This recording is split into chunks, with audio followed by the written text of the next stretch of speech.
സർവാധിപനായ ദൈവമേ, അവിടുന്ന് അനുഗ്രഹിക്കണമെന്ന് പ്രാർത്ഥിക്കുന്ന കർത്താവേ, അവിടുത്തെ കൃപ കൊണ്ടും കരുണ കൊണ്ടും ഞങ്ങളെ നിറയ്ക്കണമേ.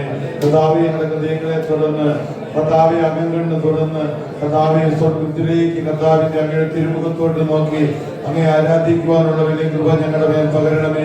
പരിശുദ്ധാത്മാവെ ഞങ്ങളിൽ വന്ന് നിറയണമേ. പരിശുദ്ധാത്മാവെ ഞങ്ങളിൽ വന്ന് നിറയണമേ. ദൈവത്തിന്റെ ആത്മാവെ, പരിശുദ്ധാത്മാവെ ഞങ്ങളുടെ മേൽ അധികമായി അധികമായി വന്ന് നിറയെ ഞങ്ങളെ ശക്തീകരിക്കണമെന്ന് ഞങ്ങൾ പ്രാർത്ഥിക്കുന്ന കർത്താവെ, നന്ദിയോടെ ഞങ്ങൾ സ്തുതിക്കുന്നു. യേശുവിന്റെ നാമത്തിൽ പ്രാർത്ഥിക്കുന്നു. ആമേൻ. നമുക്കിരിക്കാം. ഹല്ലേലൂയ. അതേ പ്രിയപ്പെട്ടവരെ, യേശുവിന്റെ അത്ഭുത നാമമുണ്ടല്ലോ എന്ന് നമ്മളിപ്പോൾ പാടി മതിയാക്കി. ദൈവത്തിന്റെ പരിശുദ്ധാത്മാവ് നമ്മളെ നയിച്ചുകൊണ്ടിരിക്കുന്ന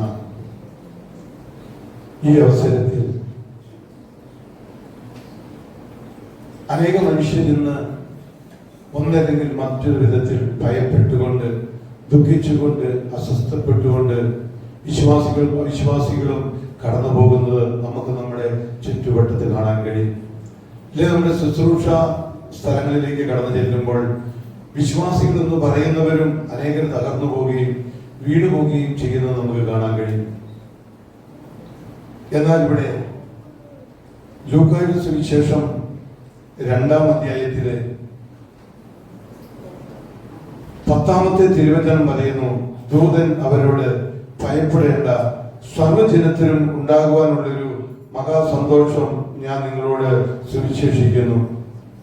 കർത്താവായ ക്രിസ്തു എന്ന രക്ഷിതാവ് ഇന്ന് ദാവീദിന്റെ പട്ടണത്തിൽ നിങ്ങൾക്കായി ജനിച്ചിരിക്കുന്നു. ഹല്ലേലൂയ. യേശുവിന്റെ ജനനത്തെ കുറിച്ച് ദൂതന്മാർ ആട്ടിടയന്മാർ കൊടുക്കുന്ന സന്ദേശമാണ്, ഭയപ്പെടേണ്ട, സർവ്വജനത്തിനും ഉണ്ടാകാനുള്ള ഒരു മഹാസന്തോഷമാണ് ഞാൻ നിങ്ങളെ അറിയിക്കുന്നത് എന്ന് തിരുവചനം നമ്മളെ ഓർമ്മപ്പെടുത്തുകയാണ്. ഈ പ്രപഞ്ചത്തിലുള്ള ക്രിസ്തുവിന്റെ ആ ജനനകാലം മുതൽ ഇന്നോളമുള്ള ഈ ഭൂമിയിൽ ജനിച്ച് ഈ ഭൂമിയിൽ നിന്ന് മാറ്റപ്പെട്ടവരും ഇന്ന് ജീവിക്കുന്നവരും ഇത് നാളെ ജനിക്കാനിരിക്കുന്നവരുമായി സർവ്വജനത്തിനും ഈ പ്രപഞ്ചത്തിൽ മുഴുവനുമുള്ള സകല ജനത്തിനും ഉണ്ടാകാനുള്ള ഒരു മഹാസന്തോഷമാണ് യേശു ക്രിസ്തുവിന്റെ ജനനമെന്ന് തിരുവെഴുത്ത് നമ്മളിവിടെ പഠിപ്പിക്കുകയാണ്. ഇതൊരു പ്രത്യേക മതവിഭാഗത്തിന്റെയോ ഒരു പ്രത്യേക ഒരാളുകളുടെയോ ഒരു മതം സ്ഥാപിക്കാനോ വന്നയാളല്ല യേശു ക്രിസ്തു. യേശു ക്രിസ്തുവിന്റെ ജനനത്തിൽ വിളിച്ചു പറയാണ്, സർവ്വജനത്തിനും ഉണ്ടാകാനുള്ള മഹാസന്തോഷമാണ് ക്രിസ്തുവിന്റെ ജനനം. യേശു ക്രിസ്തു ഒരു മതം സ്ഥാപിക്കാൻ വന്നില്ല. കാരണം യേശുവിന് ഈ ഭൂമിയിൽ ഒരു മതം സ്ഥാപിക്കാനല്ല യേശു ആഗ്രഹിക്കുന്നത്.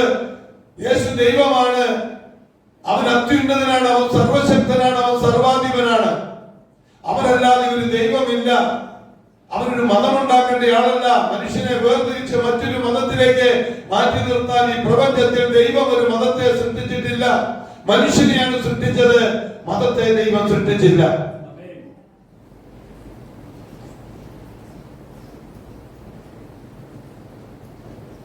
സർവ്വ മനുഷ്യർ ഈ പ്രപഞ്ചത്തിൽ ആരൊക്കെയുണ്ടോ അവരെല്ലാം രക്ഷ പ്രാപിക്കുവാൻ ആണ് യേശുവിന്റെ ജനനം. എല്ലാവരെയും രക്ഷിക്കാൻ, എല്ലാവരുടെയും പാപത്തിന് പരിഹാരമായി, പാപമോചനത്തിന് എല്ലാവരെയും വീണ്ടെടുക്കാനാണ് യേശു ക്രിസ്തു ഭൂമിയിലേക്ക് വന്നത്.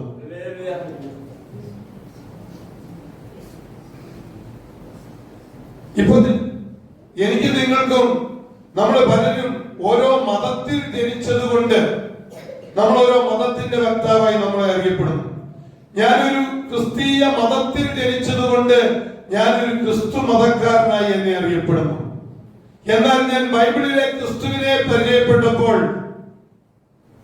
ഞാനൊരു മതത്തിന്റെ വക്താവല്ല, എനിക്കൊരു മതമില്ല എന്നുള്ളത് ദൈവത്തിന്റെ പരിശുദ്ധാത്മാവ് എനിക്ക് വെളിപ്പെടുത്തി തന്നു. ഞാൻ ഇന്നൊരു മതത്തിന്റെ വക്താവല്ല, എനിക്കൊന്നും മതമില്ല, ഞാനിന്ന് യേശുവിൻ്റെതാണ്. യേശുവിനൊരു മതമില്ല, യേശു ദൈവമാണ്. അവൻ സർവശക്തനാണ്, അവൻ അത്യുന്നതനാണ്, സർവാധിപനാണ്. ഞാൻ ആ ദൈവത്തെ ആരാധിക്കുന്നു. എനിക്ക് ഒരു മതമില്ല. ഞാനൊരു ക്രിസ്തീയ മതത്തിന്റെ വ്യവസ്ഥയിൽ ജനിച്ചു വളർന്ന് ജീവിച്ചതായതുകൊണ്ട് ആ ക്രിസ്തു മതത്തിന്റെ പേര് തന്നെ അറിയപ്പെട്ടു. രാജ്യവും നിയമവും വ്യവസ്ഥകളും ഞാനൊരു ക്രിസ്തു മതക്കാരനാക്കി എന്നെ മുദ്ര കുത്തി. എന്നാൽ ഞാൻ ക്രിസ്തുവിനെ അറിയേണ്ടതുപോലെ അറിഞ്ഞപ്പോൾ, പഠിക്കേണ്ടതുപോലെ പഠിച്ചപ്പോൾ എനിക്ക് മനസ്സിലായി ഞാനൊരു മതത്തിന്റെ വക്താവല്ല, ഞാനൊരു ക്രിസ്തുവിന്റെ അനുയായിയാണ്, ഒരു ക്രിസ്തുവിന്റെ അനുയായിയാണ്, ഒരു ക്രിസ്തു ശിഷ്യനാണ്.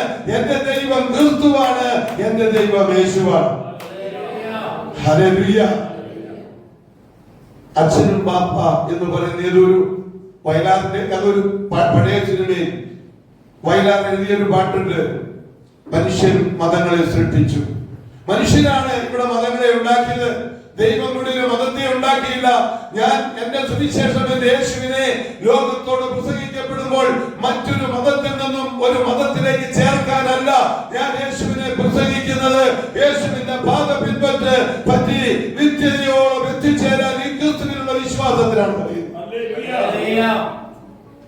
അല്ലാണ്ട് നിങ്ങൾ മറ്റേ ഈ ലോക വ്യവസ്ഥയിൽ അനേക മതങ്ങളുണ്ട്, അനേക വിവാഹങ്ങളുണ്ട്, അവരോടൊക്കെ നിങ്ങൾ മതം മാറിക്കോ, ക്രിസ്തു മതത്തിലേക്ക് വന്നോ എന്ന് ഒരിക്കലും പറയുവാൻ ക്രിസ്തു എന്നെ അനുവദിച്ചിട്ടില്ല. കാരണം ക്രിസ്തു ഒരു മതം ഉണ്ടാക്കുന്നില്ല, ക്രിസ്തു ഒരു മതത്തിന്റെ വക്താവല്ലാന്ന് വീണ്ടും വീണ്ടും വീണ്ടും ഞാൻ പറയാണ്. ഞാനൊരു ക്രിസ്തു മതത്തിലായിരുന്നോ, ആ മതം ഞാൻ വിട്ടോ, ആ മതം ഞാൻ ഉപേക്ഷിച്ചോ, ഞാനൊരു മനുഷ്യനായി തീർന്നു. എന്നാൽ എന്റെ ദൈവം യേശുവാണ്. ആ യേശുവിലാണ് ഞാൻ വിശ്വസിക്കുന്നത്. മനുഷ്യനെ രക്ഷിക്കുവാൻ, പാപത്തിൽ നിന്നും മനുഷ്യനെ വീണ്ടെടുക്കുവാനായി കാൽവരി കൊലമരത്തിൽ മരണശിക്ഷ ഏറ്റുവാങ്ങിയ, നമ്മളെ രക്ഷിച്ച ആ ക്രിസ്തുവിനെയാണ് രക്ഷകനും നാഥനുമായി നമ്മൾ ഓരോരുത്തരും ഏറ്റെടുത്തിരിക്കുന്നത്. മനുഷ്യനാണ് മതങ്ങളെ സൃഷ്ടിച്ചത്. സർവ്വജനത്തിനും ഉണ്ടാകാനുള്ള മഹാസന്തോഷമാണ് യേശുവിന്റെ ജനനം. പ്രിയരെ, തിരിച്ചറിയുക. യോഹന്നാന്റെ സുവിശേഷം 1-ാം അധ്യായം അതിന്റെ 29-ാമത്തെ തിരുവചനം. യോഹന്നാൻ 1:29. പിറ്റന്നാൾ യേശു തന്റെ അടുക്കൽ വരുന്നത് കണ്ട് അവൻ കണ്ടിട്ട്, ഇതാ ലോകത്തിന്റെ പാപം ചുമക്കുന്ന ദൈവത്തിന്റെ കുഞ്ഞാണ്. ഹല്ലേലൂയ. അപ്പൊ ലോകത്തിന്റെ പാപം നീക്കുന്ന ദൈവത്തിന്റെ കുഞ്ഞാടാണ് യേശു. യേശുവിനെയാണ് നമ്മൾ രക്ഷകനാഥനുമായി ഏറ്റെടുത്തിരിക്കുന്നത്. മനുഷ്യന്റെ അകത്ത് വന്ന പാപം മോചിക്കപ്പെടുവാൻ, മനുഷ്യന്റെ ഉള്ളിൽ വന്ന പാപം മോചിക്കപ്പെടുവാൻ, പ്രിയപ്പെട്ടവരെ, അകത്തുപോയ പാപം പുറത്തു പോകുവാൻ നമ്മൾ വയറിളക്കിയാൽ പോകുമോ? പോകില്ല. ശബ്ദിച്ചാൽ പോകുമോ? പോകില്ല. പണം കൊടുത്താൽ പോകുമോ? പോകില്ല. കർമ്മം ചെയ്താൽ പോകുമോ? പോകില്ല. മരങ്ങൾ കയറി ഇറങ്ങിയാൽ പോകുമോ? പോകില്ല. പോകാൻ ഒറ്റ വഴിയുള്ളൂ, ക്രിസ്തുവിന്റെ കാൽവരി ക്രൂശിലെ യാഗം. ഹല്ലേലൂയ. ഒരു മാർഗമേ ഉള്ളൂ, ഒരേ ഒരു മാർഗമേ ഉള്ളൂ മനുഷ്യന്റെ പാപം പോകുവാൻ, യേശു ക്രിസ്തുവിലുള്ള വിശ്വാസം. 1 തിമോത്തിയുടെ പുസ്തകം 1-ാം അധ്യായത്തിന്റെ 15-ാമത്തെ തിരുവചനം പറയുന്നു, ക്രിസ്തുയേശു ഭാവികളെ രക്ഷിപ്പാൻ ലോകത്തിൽ വന്നു എന്നുള്ളത് വിശ്വാസവും എല്ലാവരും അംഗീകരിക്കാൻ യോഗ്യമായ വചനം തന്നെ.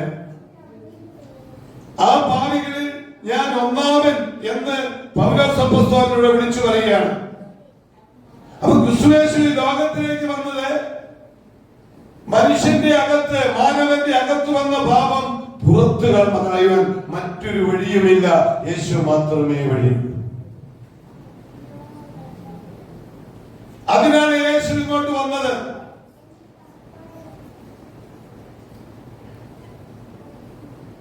അപ്പോസ്തലപ്രവൃത്തി 4:12 നമ്മളിന്ന് പ്രിയപ്പെട്ടവരിലൂടെ 2 ആളിലൂടെ ഇവിടെ കേട്ട വചനമാണ്. മറ്റൊരുവരിലും രക്ഷയില്ല, ആകാശത്തിന്റെ കീഴെ ഭൂമിക്ക് വരുമ്പോൾ രക്ഷയ്ക്കായി മറ്റൊരു നാമവും നൽകപ്പെട്ടിട്ടില്ല, യേശു എന്ന ഏകനാമം. അപ്പൊ യേശു എന്ന ഏകനാമം ഈ സർവ്വലോകത്തിന്റെയും പാപത്തിൽ നിന്നും വിടുതൽ ലഭിക്കാൻ വേണ്ടി ദൈവം അയച്ച ദൈവപുത്രനായ ക്രിസ്തുവാണ് നമ്മുടെ യേശു. ഞാൻ വീണ്ടും ഒരിക്കൽ കൂടി പറയാണ്, നമ്മളൊരു മതത്തിന്റെ വക്താവല്ല, നമുക്കൊരു മതമില്ല. നമ്മുടെ റേഷൻ കാർഡിലോ സ്കൂൾ സർട്ടിഫിക്കറ്റിലോ ഒക്കെ ഈ ലോകം അല്ലെ ഈ രാജ്യം ഒരു മതം അവിടെ ഏൽപ്പിച്ചിട്ടുണ്ട്, അതവിടെ ഇരിക്കട്ടെ. എന്നാൽ നമ്മുടെ ഹൃദയത്തിൽ നമുക്കൊരു മതം ഉണ്ടാകാൻ പാടില്ല. നമ്മുടെ ഉള്ളത്തിൽ ഒരു മതം ഉണ്ടാകാൻ പാടില്ല. നമ്മൾ മനുഷ്യനാണ്, നമ്മൾ മനുഷ്യനാണ്. എല്ലാവരും രക്ഷ പ്രാപിക്കുകയും സത്യം അറിയുകയും ചെയ്യണമെന്ന് ദൈവം ആഗ്രഹിക്കുകയാണ്. നമ്മളൊരു മനുഷ്യനാണ്. നിങ്ങൾ ആരാണ്? ഞാനൊരു മനുഷ്യനാണ്. നിങ്ങളുടെ ദൈവം ആരാണ്? എന്റെ ദൈവം യേശുവാണ്. എന്റെ സഭയിൽ കൂടി അനേകം മനുഷ്യര് വന്ന് വചനം കേൾക്കാറുണ്ട്. വചനം കേൾക്കാൻ വരുമ്പോൾ അവരുടെയൊക്കെ വീട്ടിലോട്ട് ചെല്ലുമ്പോൾ അവർ അയൽവക്കംകാരും പലരും പറയുവാണ്, അവര് നിങ്ങൾ എന്തിനവിടെ പോകുന്നു? അവര് മതം മാറ്റുന്നവരാണ്. നമുക്ക് മതം ഉണ്ടായിട്ട് വേണ്ടേ മാറ്റാൻ? എന്റെ അടുക്കൽ വരുന്നവരോട് ഞാൻ പറയുന്നു, എനിക്ക് മതമില്ല. ഞാനൊരു ക്രിസ്തു മതത്തിൽ ജനിച്ചു വളർന്നവനായതുകൊണ്ട് എന്നെ ആ മതത്തിന്റെ വക്താവ് ആയി അറിയപ്പെടുന്നു. എന്നാൽ എനിക്കൊരു മതമില്ല. ഞാനൊരു മനുഷ്യനാണ്. ഞാൻ ദൈവത്തെ അറിഞ്ഞപ്പോൾ, സർവശക്തനായ ദൈവത്തെ അറിഞ്ഞപ്പോൾ ഞാൻ മതം വിട്ടു. ഞാൻ മനുഷ്യനായി തീർന്നു. യേശു എന്റെ ദൈവമാണ്. എന്റെ യേശു മതങ്ങളെ ഉണ്ടാക്കാൻ വന്നതല്ല. യേശു ക്രിസ്തു ഒരു മാർഗമാണ്. അന്ത്യോക്യയിൽ വെച്ച് ക്രിസ്ത്യാനികളെന്ന് യേശുവിന്റെ ശിഷ്യന്മാർക്ക് ക്രിസ്തുവിന്റെ അനുയായികൾ എന്ന് പേരിട്ടു. അത് ക്രിസ്തു മതക്കാരൻ നല്ല പേരിട്ട് ക്രിസ്തുവിന്റെ അനുയായികൾ എന്നാണ് പേരിട്ടതെന്ന് സത്യം നമ്മൾ തിരിച്ചറിയണമേ.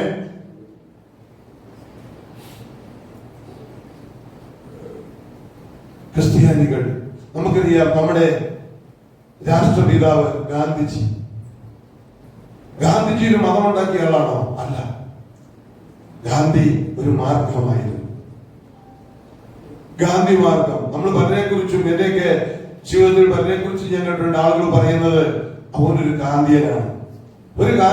ഗാന്ധിയൻ ഒരു മതമല്ല, ഒരു മാർഗമാണ്. യേശു ക്രിസ്തു ശിഷ്യൻ അതൊരു മാർഗമാണ്. ക്രിസ്തു മാർഗം.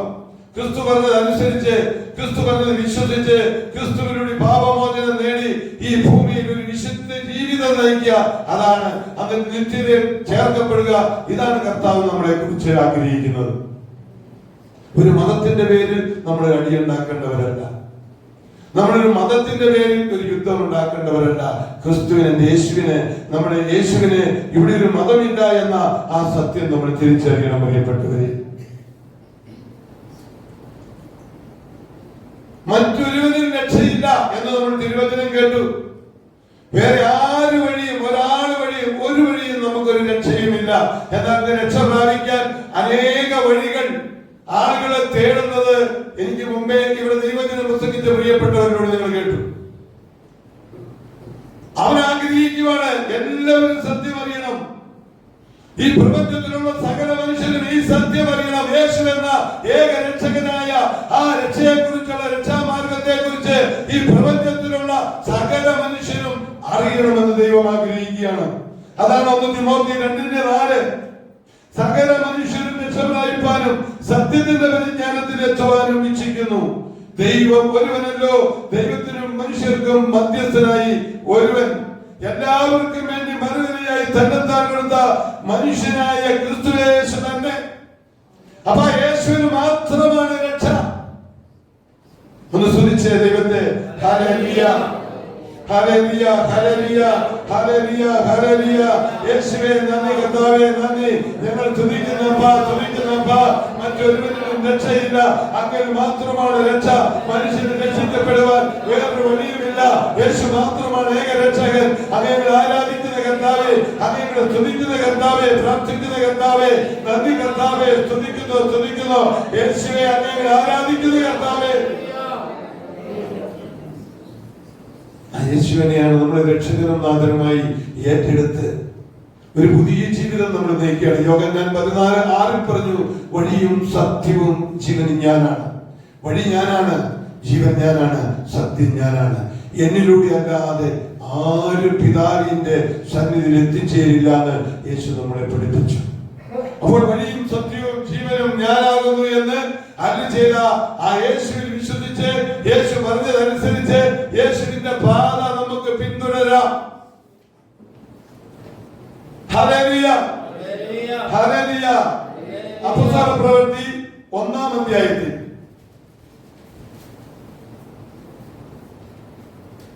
അപ്പോസ്തലപ്രവൃത്തി 1-ാം അധ്യായത്തിന്റെ 1-11 ഗലീല പുരുഷന്മാരെ, നിങ്ങൾ ആകാശത്തിലോട്ട് നോക്കി നിൽക്കുന്നത് എന്ത്? നിങ്ങളെ വിട്ട് സ്വർഗാരോഹണം ചെയ്ത ഈ യേശുവിനെ സ്വർഗത്തിലേക്ക് പോകുന്നവനായി നിങ്ങൾ കണ്ടതുപോലെ തന്നെ അവൻ വീണ്ടും വരുമെന്ന് പറഞ്ഞു. നമുക്കറിയാം, കിരീട പുരുഷന്മാർ ആകാശത്തോട്ട് നോക്കി നിന്നത് എന്തിനാണെന്ന് ഞാൻ മുന്നോട്ട് വായിക്കാതെ നിങ്ങൾക്കറിയാം. യേശു സ്വർഗത്തിലേക്ക് ഉയർന്നു പോകുന്ന യേശുവിന്റെ സ്വർഗാരോഹണം, ഉയർന്നു പോകുന്ന യേശുവിനെ അവർ നോക്കി നിൽക്കുകയാണ്. അവർ നോക്കി നിൽക്കുമ്പോൾ ദൂതൻ വന്ന്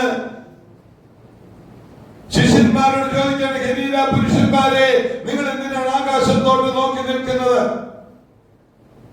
അവർ തിരിഞ്ഞും മറിഞ്ഞും കർത്താവിനെ, മേഘം വന്ന് അവരുടെ കണ്ണിൽ നിന്നും മറിച്ച ആ കർത്താവിനെ നോക്കി നിൽക്കുകയാണ്. അവർ ചോദിക്കുകയാണ്, ദൂതൻ ചോദിക്കുകയാണ് അവരോട്. അവർ വിറ്റു നോക്കുകയാണ്. സൂക്ഷിച്ചു നോക്കുമ്പോൾ വെള്ള വസ്ത്രം ധരിച്ച രണ്ട് പുരുഷന്മാർ അവരുടെ അടുക്കൽ നിന്ന്, ഗലീല പുരുഷന്മാരെ, നിങ്ങൾ ആകാശത്തേക്ക് നോക്കുന്നത് എന്ത്? നിങ്ങളെ വിട്ട് സ്വർഗാരോഹണം ചെയ്ത ഈ യേശുവിനെ സ്വർഗത്തിലേക്ക് പോകുന്നവനായി നിങ്ങൾ കണ്ടതുപോലെ തന്നെ അവൻ വീണ്ടും വരും. വീണ്ടും വരുന്നവനായ യേശു ക്രിസ്തുവിനെയാണ് നമ്മൾ നോക്കിയിരിക്കുന്നത്. വീണ്ടും വരുന്ന കർത്താവിന്റെ വീണ്ടും വരവിനായിട്ടാണ് നമ്മൾ കാത്തിരിക്കുന്നത്. വീണ്ടും വരവിനായി കാത്തിരിക്കുന്ന കർത്താവ്, എന്റെ കർത്താവ് എന്നെ ചേർക്കാനായി വീണ്ടും വരുമെന്ന് നമ്മൾ കാത്തിരിക്കുകയാണ്. എന്നാൽ ഈ കാത്തിരിപ്പ് കൊണ്ട് അനേക മനുഷ്യർ ഈ ഭൂമിയിൽ നിന്നും മാറ്റപ്പെട്ടു. കാത്തിരുന്ന പലവർ, അനേകർ കാത്തിരുന്നു. ആ വീണ്ടും കർത്താവിന്റെ വാനമേഘത്തിലുള്ള വരവ് കാത്തിരുന്ന അനേകർ കണ്ടില്ല. നമ്മളും ഇന്ന് ഈ കാലഘട്ടത്തിൽ കർത്താവിന്റെ വരവിനായി കാത്തിരിക്കുകയാണ്. ഞാൻ ഇടയ്ക്കിടയ്ക്ക് പ്രസംഗിക്കുമ്പോൾ പറയാറുണ്ട്, ഞാൻ മരിക്കുകയില്ല, ജീവിച്ചിരുന്ന് അവന്റെ അത്ഭുത പ്രവൃത്തിയെ വർണ്ണിക്കുമെന്ന്. മരിക്കുകയില്ല, ഞാൻ രൂപാന്തരം പ്രാപിക്കും, ഞാൻ എടുക്കപ്പെടുമെന്ന് പറയാറുണ്ട് പലയാളോടും. ആ പ്രത്യാശകളെ കാത്തിരിക്കുന്നു. കാരണം അവൻ എപ്പോൾ വരുമെന്ന് ആർക്കും അറിയാൻ കഴിയില്ല എന്ന് ദൈവവചനം നമ്മളെ പഠിപ്പിക്കുന്നു. നമ്മുടെ കാലഘട്ടത്തിൽ വരില്ല എന്ന് നമുക്ക് ആർക്കും പറയാൻ പറ്റുമോ? ഇപ്പൊ വരികയെന്ന് പറയാൻ പറ്റുമോ? മയങ്ങാൻ ഇനിയും സമയമില്ല. അപ്പൊ നമ്മുടെ നിക്ഷേപം ആരാണ്? യേശുവാണ്. യേശുവാണ് നമ്മുടെ നിക്ഷേപം. ഈ പ്രപഞ്ചത്തിലെ നമ്മൾ ഇന്ന് ഈ ഭൂമിയിൽ നമ്മൾ ജീവിക്കുമ്പോൾ നമ്മുടെ ഏറ്റവും വലിയ നിക്ഷേപം യേശുവായിരിക്കണം. പാടിയാൽ മാത്രം പോരാ, പറഞ്ഞാൽ പോരാ, നമ്മുടെ പ്രത്യാശ ക്രിസ്തുവിലായിരിക്കണം. എന്റെ കർത്താവ് മടങ്ങി വരും, എന്നെ ചേർക്കുവാൻ അവൻ വരും, മടങ്ങി വരും. അപ്പോൾ ഈ ഭൂമിയിൽ ഞാൻ നിക്ഷേപം ശേഖരിച്ചു വെച്ചാൽ ഈ ഭൂമിയിൽ നിന്ന് എനിക്കൊന്നും കൊണ്ടുപോകാൻ കഴിയില്ല. ഭൂമിയിൽ നിന്നും ഏത് സമയവും നമ്മുടെ കർത്താവ് വരും. അവൻ പോയതുപോലെ മടങ്ങി വരുമെന്ന് പറഞ്ഞ അവരുടെ പറയം കേട്ട്, ആ ദൂതന്മാർ പറയുന്നത് കേട്ട് അവർ മാളിക മുറിയിൽ പോയി പ്രാർത്ഥിച്ചിരുന്ന ശിഷ്യന്മാരുടെ മേൽ പരിശുദ്ധാത്മാവ് വരുന്നത് നമ്മൾ കാണുന്നു.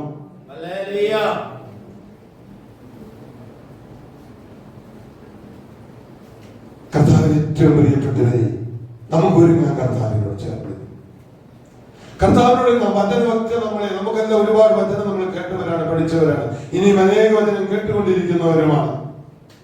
നമ്മുടെ കർത്താവ് ശിഷ്യന്മാരെ ദൂതൻ പറഞ്ഞതുപോലെ നമ്മുടെ കർത്താവ് പോയതുപോലെ മടങ്ങി വരും. അതിന് നമുക്കൊരു വിശുദ്ധ ജീവിതത്തിനായി നമുക്ക് കാത്തിരിക്കാം. ഇങ്ങനെയുള്ള പ്രാർത്ഥനയിൽ നമുക്ക് മറ്റുള്ളതെല്ലാം വിട്ട് നമുക്ക് പ്രാർത്ഥിക്കുന്നവരായി തീരാം. ആരുടെങ്കിലും എന്തെങ്കിലും അസ്വസ്ഥ, എന്തെങ്കിലും പ്രശ്നമുണ്ടെങ്കിൽ നമുക്കതെല്ലാം വിട്ടുകളയാം. നമുക്ക് കർത്താവിന്റെ മുഖത്തോട്ട് നോക്കാം. അവന്റെ മുഖത്തോട്ട് നോക്കിയവർ രഞ്ജിതനായി. നമ്മുടെ ഏറ്റവും പ്രിയപ്പെട്ട തോമസിയേട്ടൻ എന്ന് ഓർമ്മയില്ലാതെ കരുവഞ്ചാൽ ആശുപത്രി കിടക്കാണ്. പാസ്റ്റർ മെസ്സേജ് ഒക്കെ അയച്ച് നിങ്ങളതെല്ലാം കണ്ടു എന്ന് ഞാൻ വിശ്വസിക്കുന്നു. അദ്ദേഹം മരണത്തോട് മല്ലിട്ടുകൊണ്ട് കിടക്കുകയാണ്. അദ്ദേഹം വാടിച്ചാലിന്റെ അവിടെ ഒരു കടയിലെ റൂമിൽ താമസിച്ചുകൊണ്ടിരുന്നപ്പോൾ ഞാൻ അദ്ദേഹത്തിന്റെ പല പ്രാവശ്യം പോകുമായിരുന്നു. അവിടുന്ന് അദ്ദേഹം ബദിയിലേക്ക് പോയി സ്ഥലം മേടിച്ച് അവിടെ താമസിക്കുമ്പോഴും എനിക്ക് കാഞ്ഞങ്ങാടായിരുന്നു ശുശ്രൂഷ. ഞാൻ എന്റെ ഇടവകയിൽപ്പെട്ടിയാടായിരുന്നു. ഞാൻ ഞങ്ങളവിടെ പോകുമായിരുന്നു. അത് കഴിഞ്ഞ് അവിടെ നിന്നൊക്കെ വിറ്റ് വയ്യാതെയായി മോളുടെ വീട്ടിലോട്ട് വന്ന് അവിടെ താമസിക്കുമ്പോഴും ഇടയ്ക്കിടയ്ക്ക് പോകുമായിരുന്നു. എന്റെ വീട്ടിലും വരുമായിരുന്നു. അപ്പോഴൊക്കെ പുള്ളി ഒരുപാട് കാര്യങ്ങൾ പറയുമായിരുന്നു, ഒത്തിരി കാര്യങ്ങൾ പറയുമായിരുന്നു. എങ്കിലും എല്ലാം പറയുന്ന കൂട്ടത്തിൽ എല്ലാ പ്രാവശ്യവും പറയുന്ന ഒരു വാക്കുണ്ടായിരുന്നു, എന്റെ നിക്ഷേപം എന്റെ യേശുവാണെന്ന്. അതേ പ്രിയപ്പെട്ടവരെ, 98-ാമത്തെ വയസ്സിൽ അദ്ദേഹം മരണത്തോടും മല്ലടിച്ച് കിടക്കുന്ന ഒന്നും കൊണ്ടുപോകാൻ കഴിയില്ല. ആ നിക്ഷേപം യേശുവാണെന്ന് കൂടെ പറയുന്നു, എന്റെ നിക്ഷേപം എന്റെ യേശുവാണെന്ന് പറയുമായിരുന്നു. അപ്പോൾ നമ്മുടെ നിക്ഷേപം നമ്മുടെ യേശുവാണ്. നമ്മുടെ ഈ ഭൂമിയിൽ നിന്ന് മറ്റൊന്നും നമുക്ക് കൊണ്ടുപോകാൻ കഴിയില്ല.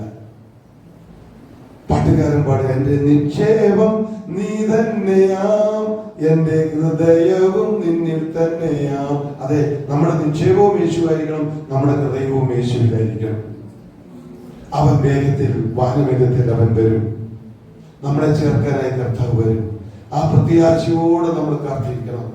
തെസ്സലോനിക്ക ലേഖനം നമ്മളെ അതിന്റെ 4-ാമത്തെ അധ്യായത്തിലെ 16-ാമത്തെ തിരുവചനം ഓർമ്മിപ്പിക്കുകയാണ്. കർത്താവ് താൻ ഗംഭീരനാദത്തോടും പ്രധാന ദൂതന്റെ ശബ്ദത്തോടും ദൈവത്തിന്റെ കാഹളത്തോടും കൂടെ സ്വർഗത്തിൽ നിന്നും ഇറങ്ങി വരികയും ക്രിസ്തുവിൽ മരിച്ചവർ മുമ്പേ ഉയർത്തെഴുന്നേൽക്കുകയും ചെയ്യും. പിന്നെ ജീവനോട് ശേഷിക്കുന്ന നാം അവരോട് ഒരുമിച്ച് ആകാശത്തിൽ കർത്താവിനെ എതിരേൽപ്പാൻ മേഘങ്ങളിൽ എടുക്കപ്പെടും. ഇങ്ങനെ നാം എപ്പോഴും കർത്താവിനോട് ഇരിക്കും. ഈ വചനങ്ങൾ കൊണ്ട് അന്യോന്യം ആശ്വസിപ്പിച്ചു കൊള്ളുവിനെന്ന് ഇവിടെ എഴുതി വെച്ചിരിക്കുകയാണ്. അപ്പൊ കാഹളം ധരിക്കും.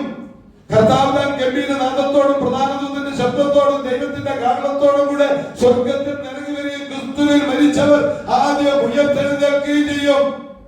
അപ്പോൾ ഇന്ന് ഞാൻ പറയുന്ന മരണത്തോട് മല്ലിട്ടുകൊണ്ടിരിക്കുന്ന മനുഷ്യൻ ഇന്ന് ഈ ഭൂമിയിൽ നിന്ന് മാറ്റപ്പെടും. ഏത് നിമിഷവും മാറ്റപ്പെടും. ആ മാറ്റപ്പെടുന്നുവെങ്കിൽ അദ്ദേഹം ക്രിസ്തുവിലാണ് മാറ്റപ്പെടുന്നത്, ക്രിസ്തുവിലാണ് മരിക്കുന്നത്. ആ മനുഷ്യൻ അനേക ക്രിസ്തുവിൽ മരിച്ചവരോട് കൂടെ അതാ കർത്താവിന്റെ കാഹളത്തൊരു ഗംഭീരനാദം കേൾക്കുമ്പോൾ അതാ അവിടെ നിന്ന് ഉയർത്തെഴുന്നേൽക്കും. ക്രിസ്തുവിൽ മരിച്ചവരാദ്യം ഉയർത്തെഴുന്നേൽക്കും. ശേഷിച്ച് അദ്ദേഹത്തിനെ ഉയർപ്പിച്ചതിന്റെ അല്ലെങ്കിൽ അദ്ദേഹത്തെ പോലെ ഇന്ന് വരെ മരണപ്പെട്ട് ക്രിസ്തുവിനോട് ചേർന്ന മനുഷ്യനെ ഉയർപ്പിച്ചതിന് ശേഷം രണ്ടാമത്തെ ചാൻസേ ഉള്ളൂ. ഇന്ന് ഭൂമിയിൽ ജീവിച്ചിരിക്കുന്ന വിശുദ്ധരായ നിങ്ങൾക്കും നമുക്ക് എല്ലാവർക്കും. നമ്മൾ രണ്ടുപേരും അവരെ ആദ്യം ഉയർപ്പിക്കും. അവരോട് കൂടെ നമ്മളെയും കർത്താവ് രൂപാന്തരപ്പെടുത്തി വാനമേഘത്തിൽ കർത്താവിനെ എതിരേൽക്കാൻ നമ്മളെ അവൻ ഉയരങ്ങളിലേക്ക് കൊണ്ടുപോകും. ഇതാണ് നമ്മുടെ പ്രത്യാശ. നിങ്ങളുടെ പ്രത്യാശയെ കുറിച്ച് ചോദിക്കുന്നതോട് നമ്മൾ പറയണം, ഒരു മനുഷ്യന്റെ ജീവിതം ഇവിടെ കൊണ്ട് അവസാനിച്ച് തീരുന്നില്ല. ഈ ഭൂമിക്കപ്പുറത്തേക്ക് അവനൊരു രാജ്യമുണ്ട്. എന്റെ യേശു പോയ സ്ഥലം, ഞാൻ നിങ്ങൾക്ക് സ്ഥലമൊരുക്കാൻ പോകുന്നു എന്ന് യേശു പറഞ്ഞ സ്ഥലം. അവിടെ പോയി സ്ഥലം ഒരുക്കി കഴിഞ്ഞ് ഞാൻ വന്ന് നിങ്ങളെ വീണ്ടും ചേർത്ത് കൊള്ളാമെന്ന വാഗ്ദത്തമാണ്. അതിനാണ് നമ്മൾ ഓരോരുത്തരും കാത്തിരിക്കുന്നത്. കർത്താവിന്റെ വീണ്ടും വരുന്നതിനായി ഒരുങ്ങിയിരിക്കുന്ന ഏറ്റവും പ്രിയപ്പെട്ടവരെ, നമ്മുടെ ജീവിതം വിശുദ്ധിയോടെ സൂക്ഷിക്കുവാൻ, നമ്മുടെ പാവങ്ങളെല്ലാം നമ്മളിൽ നിന്ന് വിട്ടുമാറി നമ്മുടെ നിർമ്മലമായ ഹൃദയത്തിന്റെ ഉടമകളായി തീർന്ന് വിശുദ്ധ ജീവിതം നയിക്കുവാൻ ദൈവത്തിന്റെ പരിശുദ്ധാത്മാവ് നമ്മളെ സഹായിക്കട്ടെ. നമ്മളോട് കൂടി എന്നേക്കും ഇരിക്കുവാൻ ഒരു കാര്യസ്ഥനെ, പരിശുദ്ധാത്മാവിനെ ദൈവം നമുക്ക് തന്നിട്ടുണ്ട്. ആ പരിശുദ്ധാത്മാവിനെ വിട്ടുകളയാതെ ആ പരിശുദ്ധാത്മാവ് നമുക്ക് ഉപദേശിച്ച് തരുന്ന ആ വചനങ്ങൾ അനുസരിച്ച് വഴി ഇതാണ്, സത്യം ഇതാണ്, ജീവൻ ഇതാണ് എന്ന് കാണിച്ചു തരുന്ന വഴിയെ സഞ്ചരിച്ച് നമുക്ക് നിത്യതയിലേക്ക് സഞ്ചരിക്കാം. അക്കരയ്ക്ക് യാത്രയും സിയോൻ സഞ്ചാരി എന്ന പാട്ടുണ്ട്. ഈ സിയോൻ യാത്രയിൽ നമ്മുടെ ജീവിതത്തിൽ ഉണ്ടാകുന്ന ഏതെല്ലാം രോഗങ്ങളാകട്ടെ, കടഭാരങ്ങളാകട്ടെ, ദുഃഖങ്ങളാകട്ടെ, ഒറ്റപ്പെടുത്തലാകട്ടെ, ഏത് വന്നാലും അവിടെ ഇടറിപ്പോകാതെ എന്റെ കർത്താവിന്റെ അടുത്തേക്കുള്ള യാത്രയാണ്. അവൻ എന്നെ കൈവിടുകയില്ല, എന്റെ വഞ്ചി മുങ്ങുവാൻ അവൻ അനുവദിക്കുകയില്ല. എന്റെ ജീവിതമാകുന്ന ഈ വഞ്ചിയിൽ എന്റെ കർത്താവുണ്ട്, ഞങ്ങൾ അമരത്തിന്റെ കർത്താവുണ്ട്. ആ കർത്താവിന്റെ ആത്മാവുണ്ട്, പരിശുദ്ധാത്മാവുണ്ട്. എന്നെ നയിക്കുവാൻ ഞാൻ അക്കരെ ചേരും. ഹല്ലേലൂയ. ആ വിശ്വാസത്തോടെ നമ്മൾ ഉറച്ച് നമ്മുടെ വിശ്വാസ യാത്ര തുടരാൻ നമുക്ക് എഴുന്നേറ്റ് നിന്ന് നമുക്ക് ദൈവത്തെ ഒന്ന് സ്തുതിക്കാം.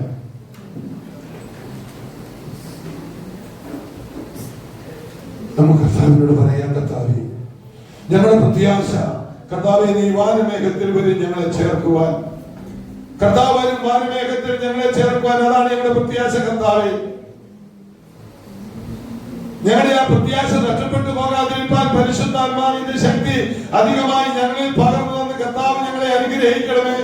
കർത്താവെ, ഞങ്ങളെ മാത്രമല്ല ഞങ്ങളുടെ തലമുറകളിൽ വിശ്വാസത്തിൽ നിലനിന്നുകൊണ്ട് ഈ ക്രിസ്തുവിന്റെ വരവിനായി നോക്കി പാർത്ത് വിശുദ്ധിയോടെ ജീവിക്കാനുള്ള വലിയ കൃപ ഞങ്ങളുടെ തലമുറകളുടെ മേൽ എന്റെ കർത്താവ് പകരണമേ എന്ന് ഞങ്ങൾ പ്രാർത്ഥിക്കുന്നു.